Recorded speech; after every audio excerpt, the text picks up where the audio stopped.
Today at Collider, we're going behind the scenes of the Emmy-winning show Ted Lasso to uncover the reasons that made it such a hit and became ingrained in our hearts.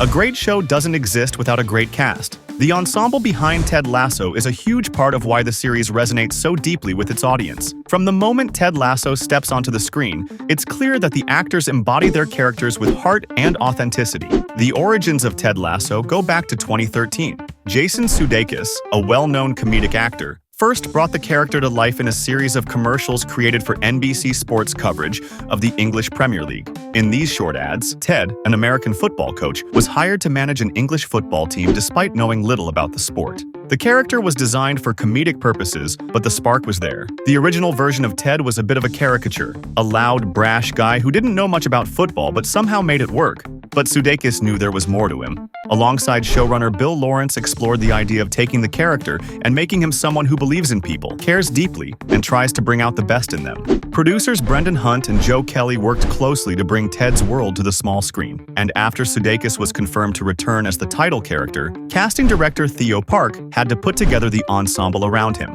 For the role of Roy Kent, the star player who was largely influenced by Irish footballer Roy Keane, Park and the team looked at Irish actors and comedians. But Brett Goldstein, who was already hired as a writer, wanted to put his hat in the ring. The writing team had written about 5 episodes of Season 1 when Goldstein thought to himself, "I am Roy." He came back with his tape and created this amazing character that is so unlike how he is as a person, but he nailed it and continued to nail it season to season, says Park. For the role of Rebecca Welton, the Richmond boss, Park and his team looked to cast a big-name actor known to international audiences to please the studio. The role requires the actress to have a lot of range and be able to portray many different facets. They auditioned many big names, but none of them quite worked out until Hannah Waddingham walked into the room and delivered a powerful audition. Early on in the series, Waddingham purposely made a point to shut out everything that didn't involve her character, because she didn't want to fall in love with Ted just like the audience does. The character of Keely Jones is based on model and actress Keely Hazel, who plays Bex on the show. Hazel originally met Sudeikis on the set of Horrible Bosses 2, where it was rumored they were dating. Juno Temple plays her in the series and decided to audition for the role to practice her comedy work, something she is not really known for. The writers eventually had to rewrite the character because of how much funnier Juno was than the original character.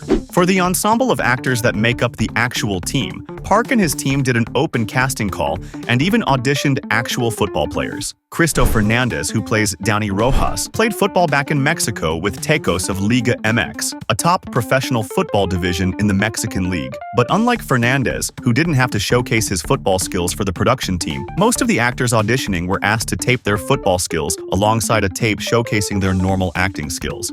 One of the biggest questions fans have is if the Richmond AFC Stadium is real. It is, well, sort of. AFC Richmond's training stadium is the real-life stadium for Hayes and Yading FC, located in West London, the SkyX Community Stadium. And the stadium that they play matches in is the Crystal Palace, a Premier League club in South London. Filming on these fields meant that the crew needed to be delicate and treat it with care. Zach Braff, famously known for his role in Scrubs, served as a director in Season 1 and had his first experience filming working with the football club staff. They're so precious about the pitch and its perfection that we're not allowed to bring any equipment onto this actual field. It's the green men's pride and joy, he says. So how did they do it?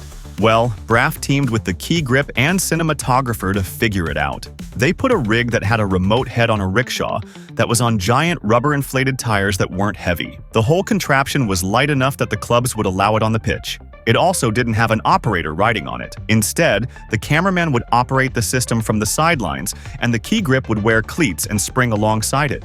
Their makeshift dolly allowed them to get really cool action shots of the cast playing football, which added to the authenticity of the show. And how did the magic of the football matches come to life? Well, that involved filming the matches in real time on a stand-in field with green screen, crowd sprites, and other visual effects. James McLaughlin, the visual effects supervisor, was responsible for making sure every match in the show looked real, even generating thousands of fans for the seats. For example, in a Season 3 episode, the Richmond Dogs play at Manchester City. Of course, production didn't film the game there and instead shot at a stand-in field. James then oversaw the VFX effort during the filming of the location, which included filming various crowd elements that they can use for crowd replication. VFX studio Barnstrom VFX then crafted the Man City Stadium environment to ensure all the details of the real stadium made their way to the faux stand-in stadium. It's sort of like how video game companies recreate real stadiums for football video games. The team would use crowd elements, including volumetric elements, and create the game's audience members.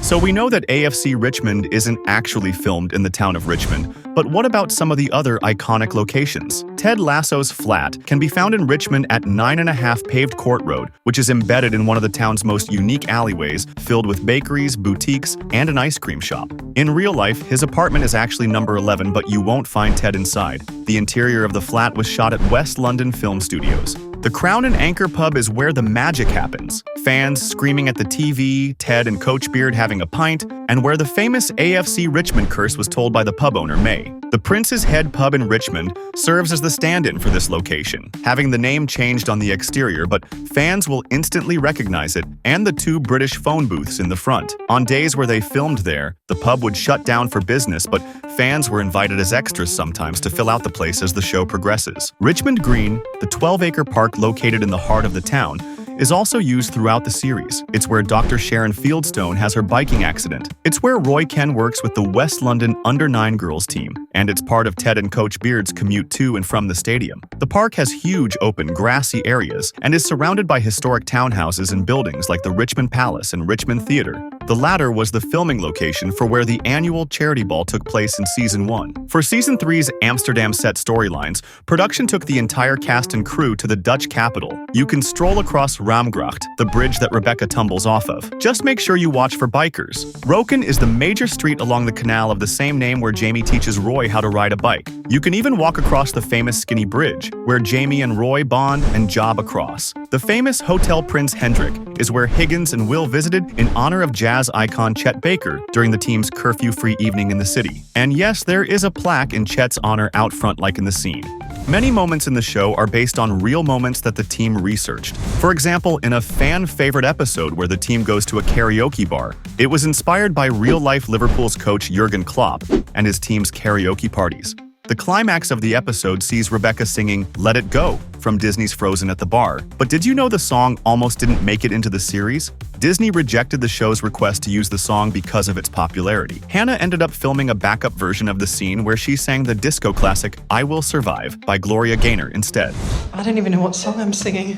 To the best friend a girl could ever have. But after Disney saw an early cut of the scene, they decided to reverse their rejection. This is also dedicated to my goddaughter, Nora. And that's just some of the magic that it took to bring to life the Emmy Awards series. Thanks for watching.